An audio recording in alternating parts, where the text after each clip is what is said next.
Welcome to big news. నేను మీ గౌసుద్దీన్ షేక్. ఉన్నదే రాస్తా, చూస్తుందే చెప్తా. घाटा हो गया, लिहाजा पेट्रोल बढ़ाओ, डीजल बढ़ाओ, गैस बढ़ाओ, फलाना बढ़ाओ, ढिमकाना बढ़ाओ, जिसमें प्रॉफिट होता है वो प्राइवेटाइज कर दो. बेहद अंधाधुन प्राइवेटाइजेशन क्यों किए जा रहे हैं, किस लिए किए जा रहे हैं? देखिए कितना तमाशा होता है. बिजली के जो मामला है, हम हमारे देश में इतना जबरदस्त बिजली दे सकते हैं. इसके लिए भी कोई हमारे को अमेरिका की मदद नहीं है, नहीं चाहिए, ना ही वर्ल्ड बैंक का, ना कोई इंटरनेशनल ट्रीटी है. किसी अन्य देश से हमारे कोई जरूरत ही नहीं है. बहुत आसानी से हम अपने पावर के अंदर, अपने संविधान के अंदर, हमारे संविधान के क्षेत्र छाया में बहुत जबरदस्त 24 घंटा उच्च गुणवत्ता वाला पावर दे सकते हैं. बिल्कुल दे सकते हैं, संभव है. इसलिए संभव है, कोयला खदान इतने हैं हमारे पास. India has 361 billion tons of coal reserves. 361 billion tons मैंने दिया है आपको, कागजों में है. आप लोग बाद में देख लीजिए तफसील से, मैं अपने बात कह दे रहा हूं. 361 बिलियन टन्स यानी कि उसमें अगर 40-50% भी जब रिट्रीवल करते आता है तो 125 ईयर्स के लिए पूरे देश के लिए बिजली देने के लिए काफी है. इतनी संपत्तियां हमारे पास रखते हुए हम पूरे प्राइवेट की बात कर रहे हैं. Adani power, Ambani power, Jindani power, Bondani power क्यों दे रहे भाई, समझ में नहीं आता. पावर सेक्टर तो इतनी इंपॉर्टेंट चीज है कि देश की प्रगति विकास को मापने में दुनिया के पूरे इंडेक्सेस में पर कैपिटा पावर यूटिलाइजेशन को ही माना जाता है. कौन सा देश कितना पर कैपिटा इसका पावर है, उसी से खाता मालूम हो जाता है देश का. तो क्यों आज प्राइवेट में दे रहे, क्या बात है? लाखों हमारे कर्मचारी हैं, बहुत अनुभवी लोग हैं, क्यों देना पड़ रहा है, क्या बात है? पब्लिक सेक्टर में रहना चाहिए. अगर पूरा पावर प्राइवेट में दे दो, एक दिन आएगा वो सरकार को ब्लैकमेल करेगा, देश को ब्लैकमेल करेगा. They will hold the government for ransom. पूरा उनके हाथ में रख दो. जहां क्रिटिकल है, जहां प्राइवेट ही कर सकते हैं, वहां दे दो कुछ मात्रा में. लेकिन ये बहाना बना के, और ये भी कैसे, इतने सालों से जो जेनकोस है, ट्रांसकोस है, बिजली कारखाने हैं, बिजली घर है, इतने लाखों किलोमीटर के वायरिंग है, इतनी संपत्ति बनाई है जो पब्लिक सेक्टर हमारा जो कर्मचारी वहां के उनके खून पसीना से देश की जनता की ये प्रॉपर्टी है. लाखों करोड़ों का प्रॉपर्टी है, लाखों करोड़ों का. उस प्रॉपर्टी को आप हजारों करोड़ों में कुछ एक गिनती करके लेडर बुक्स बना के आप दे रहे, जैसे पवन हंस का किया गया था. पवन हंस को जो एक कंपनी था सरकार का, पब्लिक सेक्टर कंपनी, उसको जो बोनस मिलता था गवर्नमेंट को, जो डिविडेंड मिलता था, उससे भी कम दाम में बेच दिए प्राइवेटाइजेशन के नाम पे. रखते तो डिविडेंड तो मिलता कम से कम. इसी प्रकार का इतने लाखों करोड़ों वाला प्रॉपर्टी को यूं ही कुछ ही ले लेके कुछ कहानी बना के, अब उनका क्या नतीजा निकल रहा है? आज अदानी का क्या निकल रहा है नतीजा? झूठे मतलब चीजें बना के, बनावटी शेयर्स का वैल्यू बढ़ा के, कितना मतलब पूरे देश खतरे में आ रहा है, सारे बैंकिंग व्यवस्था खतरे में आ रहा है. इसके लिए कौन जवाब देगा? यानी कि इस अंधाधुन प्राइवेटाइजेशन जो मन में है करो, जो कहते जाओ करते जाओ, ये बिल्कुल नहीं चलेगा, नहीं चलने देगा. बीआरएस का पॉलिसी है पावर सेक्टर. मैं सीधे कह रहा हूं प्रधानमंत्री जी, आपके हाथ में पावर है, आज आप कर सकते हो, लेकिन 24 के बाद तो हम ही को आना है. हम बिल्कुल पावर सेक्टर को आप प्राइवेट करते हो तभी वापस ले लेंगे. इसका मैं एक उदाहरण देता हूं आपको, ये कोई बड़ी बात नहीं है. कुछ लोगों के बात ये समझ में नहीं आएगा कि ये कैसे संभव होगा. एयर इंडिया का कहानी समझिए. एयर इंडिया पहले टाटास के पास ही था, प्राइवेट ही था, जो इंडियन एयरलाइंस था. 1953 में उसका राष्ट्रीयकरण हुआ, सरकार के पास आ गया. फिर वापस मोदी जी ने उनको फिर सेम टाटास को वापस दे दिया. जहां से आया था फिर वही चला गया. अब जब राष्ट्रीयकरण करना चाहता है सरकार, केंद्र सरकार, तो बिल्कुल कर सकते हैं, इसमें कोई रोकदार नहीं. हमारे संविधान में उसका प्रावधान है. हम कह रहे हैं पावर सेक्टर डेफिनेटली बीआरएस का पॉलिसी है, we will take it out, even Modi's government will privatise it, we will take it back and we will nationalise the power sector. 90% of the power sector will be kept in public sector. जो अच्छा खासा चल रहा है उसमें खामियां हैं, ठीक है, उसका बना देते हैं भरपूर पावर. और मैं आश्वासन देता हूं देश के जनता को, जैसा हमने अनुभव है हमारे को तेलंगाना राज्य में किया है, मैंने लिया है सेंट्रल इलेक्ट्रिसिटी अथॉरिटी से. बीआरएस को अगर चुना लेता है हिंदुस्तान के जनता, हमको हमारे कंसोर्शियम, हमारे लाइक माइंडेड जो पार्टी से हमारे गुट को अगर चुनता है, 2 साल के अंदर जगमगाता हिंदुस्तान. हिंदुस्तान के हर कस्बा में, हर गांव में, कोने कोने में उच्च गुणवत्ता वाला बिजली मिलेगा, बहुत अच्छा मिलेगा, निरंतर मिलेगा. ये मेरा वायदा है देश के साथ, जो हमने तेलंगाना राज्य में करके बताया है. और पूरे हिंदुस्तान में एक ही तेलंगाना राज्य है जहां 24 घंटा का करंट का उपलब्धि हर सेक्टर के लिए है. हो सकता है न्यूयॉर्क शहर में पावर जाए, लंदन में जाए, लेकिन हैदराबाद शहर में पावर नहीं जाएगा. Hyderabad has been converted into a power island. इस प्रकार का व्यवस्था हमने खड़ा किया है. ये कोई भी देख सकता है, उसका जानकारी ले भी सकते हैं. ये सेंट्रल इलेक्ट्रिसिटी अथॉरिटी से भी इसका आपको मिल सकता है, आप वेबसाइट पे इसको देख सकते हैं.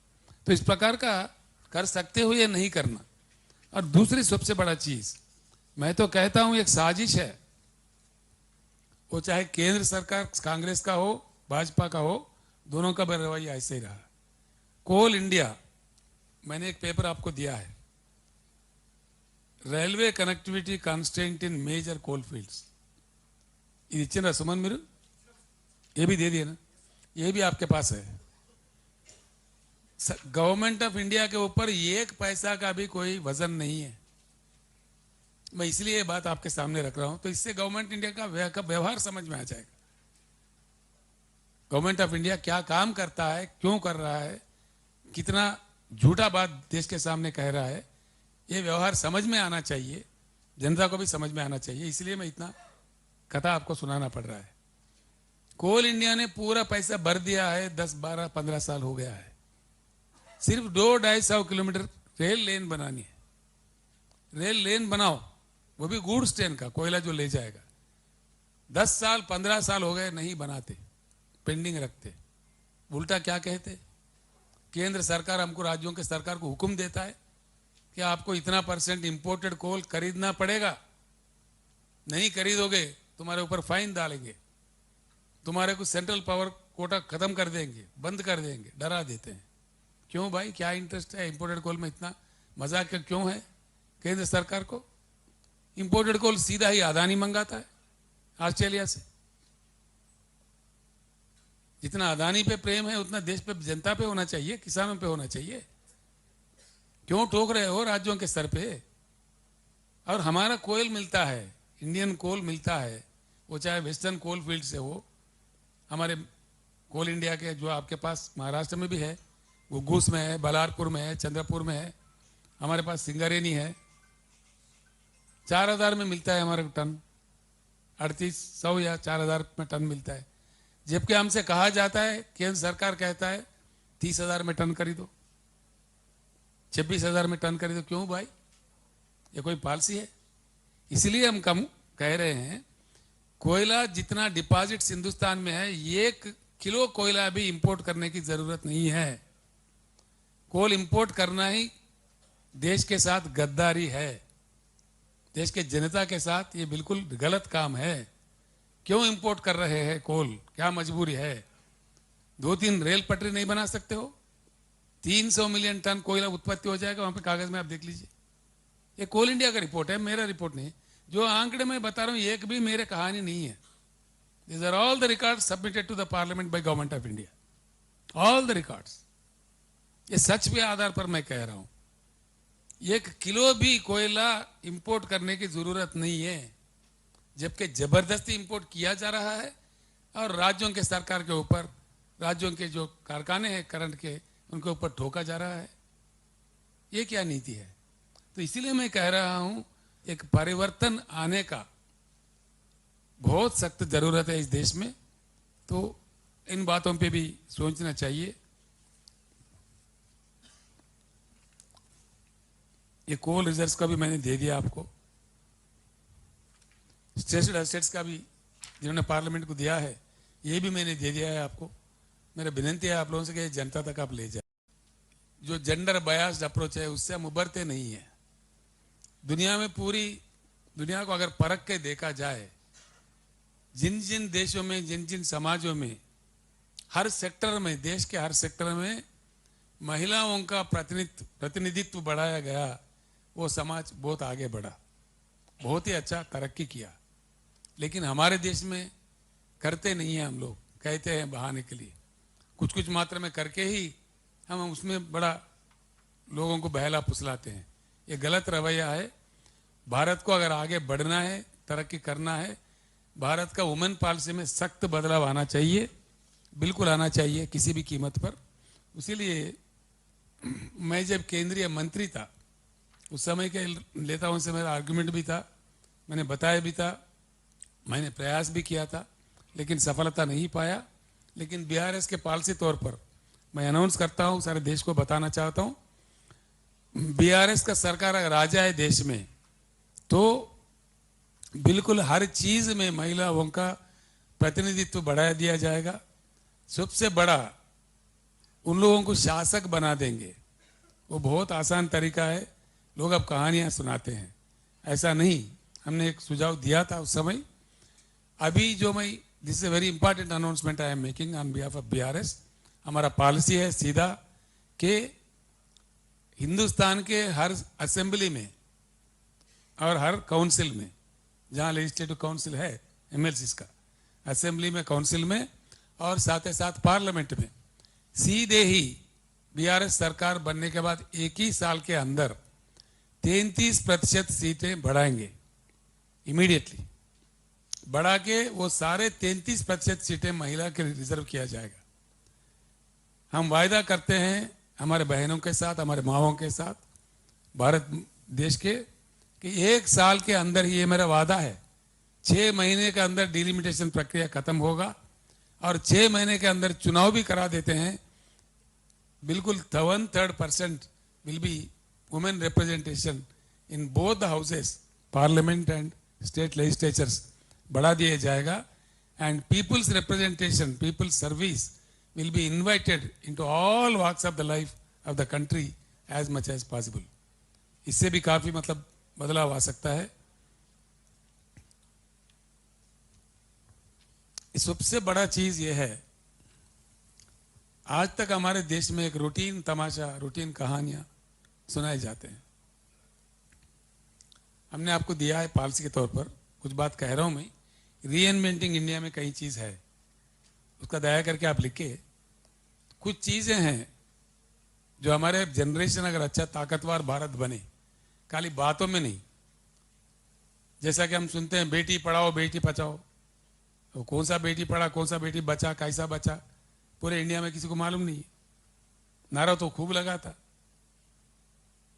लेकिन हाथरस में बेटी का साथ क्या हुआ, अन्य जगहों पे क्या हुआ, हर दिन हमारे उत्तर भारत में बेटियों के साथ क्या हो रहा है, क्या गुजर रहा है, हम जानते हैं। शर्म से हमारा सर झुक भी जाता है कभी कभी। तो ऐसे नारा नहीं, सही सही होना चाहिए, सही तौर पर होना चाहिए, कट्टरपंथी तरीके से होना चाहिए। इन सब के लिए चाहिए होता है स्ट्रांग विल, पॉलिटिकल विल, राजनैतिक इच्छा शक्ति। अगर राजनैतिक इच्छा शक्ति हो तो हर चीज संभव होता है। ये होते हुए हमने देखा है। सबसे महत्वपूर्ण बात, अगर देश को तरक्की करना है, देश की आर्थिक नीति को बदलना है, डेफिनेटली बदलना चाहिए। Until unless we leverage the Indian economy, अब इसी में घूमते रहेंगे, इसी में चेते करते रहेंगे, इसी में टैक्स लेते रहेंगे, छोटे छोटे लोगों से खींचते रहेंगे, बड़े बड़े लोगों को माफ करते रहेंगे, ये गोल गपला ये नहीं चलेगा। इससे हकीकत में, जैसा कि मुझे क्रिटिसाइज करना नहीं है, लेकिन करना पड़ रहा है, करना पड़ता है। कहा गया कि make in India, it has become joke in India. क्या हुआ है, क्या आया है, क्यों नहीं आया है? मेक इन इंडिया जो नारा आया, उसका एनवायरमेंट बना, यहाँ पे एनवायरमेंट कम से कम क्रिएट हुआ। कोई एक महत्वपूर्ण एसईजेड आया ताकि कोई विदेशी इन्वेस्टर आए। मैं साफ कहना चाहूँगा, विस्तार में फिर बाद में कहूँगा, लेकिन आज बताना पड़ेगा इतना मुझे। आज की स्थिति में कई कंपनियां जो मल्टीनेशनल कंपनीज है वो निकल रहे हैं चाइना से। क्यों हिंदुस्तान में हम अट्रैक्ट नहीं कर पा रहे हैं? क्यों हमारे तरफ वो कंपनीज रुक नहीं कर रही है? अगर मेक इन इंडिया सही होता, ईज ऑफ डूइंग सही होता, उतना हम फ्लेक्सिबल होते, क्यों नहीं दिक्कत आने दिए?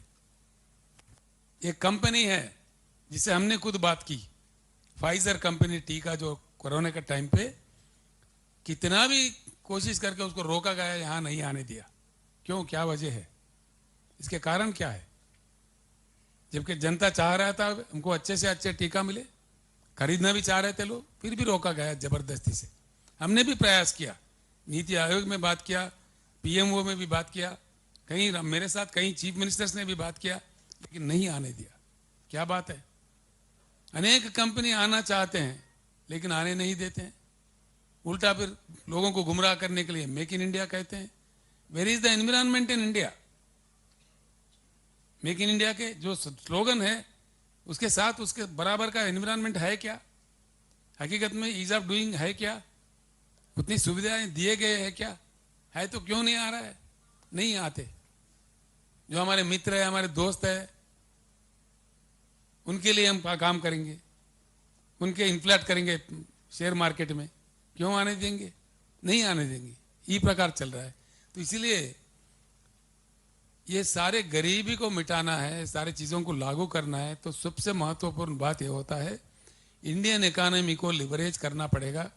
इसके लिए पूर्ण तरीके से नई नीतियां, रिवोल्यूशनरी नीतियां, जिस प्रकार से चाइना ने अपनाया था, जिस प्रकार से सिंगापुर ने अपनाया था, जिस प्रकार ने मलेशिया ने अपनाया था, जिस प्रकार से साउथ कोरिया ने अपनाया था, वो वैसा हिंदुस्तान को करना चाहिए। उस तरफ भी भारत राष्ट्र समिति पूर्ण प्रयास करेगी। आगे चल के विस्तार में हम ये पॉलिसी भी देश के सामने रखेंगे। जो बातें हम कह रहे हैं, आज कह रहे हैं, ये तो प्रेस मीट में कह रहे हैं, इसका पूरा डॉक्यूमेंट बन रहा है। भारत राष्ट्र समिति का पूर्ण पॉलिसी देश में रखना है। हमें कोई जल्दी नहीं है। हम एक चुनाव के लिए 2 सीट जीतने के लिए भारत राष्ट्र समिति नहीं है भाइयों। भारत राष्ट्र समिति एक मिशन है। It will work on mission mode. राजनीतिक रास्ता से देश के विचारधारा में, राजनीति के विचारधारा में, गवर्नमेंट को चलाने में, संविधान को इंप्लीमेंट करने में पूर्ण रूप का परिवर्तन चाहता है बीआरएस। वो आए बिना ये देश बिल्कुल विकास नहीं करेगा। ऐसे ही झूठे वायदे जो 75 साल हम पे गुजरा है, हालात यहां पे आ गया। 75 साल इतने लंबे लंबे भाषण, इतने वायदे, इतने मैनिफेस्टोस, इतने चुनाव, ये सब प्रक्रिया देखने के बाद आखिरकार दिखता क्या है सामने? महाराष्ट्र जैसा एक इकोनॉमिकली स्ट्रांग राज्य में हिंदुस्तान के सबसे ज्यादा किसान की आत्महत्या क्यों होता है? ये नजारा क्यों दिखता है? ये क्यों रहना चाहिए ऐसी स्थिति? यही भारत है। यही इसी भारत का सपना था। हमारे आजादी के जो सिपह सलार थे, हमारे लिए अपने जान कुर्बान दिए थे। शहीद भगत सिंह का यही आशा था। आजादी के लिए वो क्यों फांसी का फंदा गले लगाए थे? इसी चीजों के लिए? नहीं, बिल्कुल नहीं। इसीलिए एलआईसी के लिए क्यों भेज रहे हैं भाई? दुनिया में सबसे बड़ा लार्जेस्ट बेहतर कंपनी बीमा कंपनी है।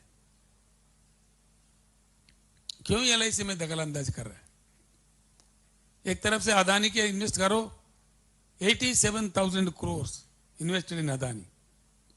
झूठा उनको प्रेशर डाल के आज स्टेटमेंट दिलवाया जा रहा, नहीं हमारा कोई घाटा नहीं हुआ, कोई नुकसान नहीं हुआ, देश को गुमराह करने के लिए। क्या बात है? वो आ जाएगा, सब कुछ आ जाएगा। कोई नुकसान नहीं हुआ, कोई खराब नहीं हुआ, तो पार्लियामेंट में डिमांड कर रहे हैं विपक्षी दल, क्यों नहीं मान रहे? सरकार को मानना चाहिए। चर्चा करो पार्लियामेंट में, ज्वाइंट पार्लियामेंट्री कमेटी डालो। अगर दाल में कुछ काला नहीं है तो मैं प्रधानमंत्री जी से आग्रह करता हूं, बिल्कुल इतना बड़ा घोटाला हुआ है, एक हफ्ते भर में 10 लाख करोड़ का उनका एक बाष्पीकरण जैसा बात हो गया है। 10 लाख करोड़ छोटी बात नहीं होती है, जिसमें हमारे इंडियन बैंकिंग व्यवस्था पूरा इन्वॉल्व है, एलआईसी इन्वॉल्व है।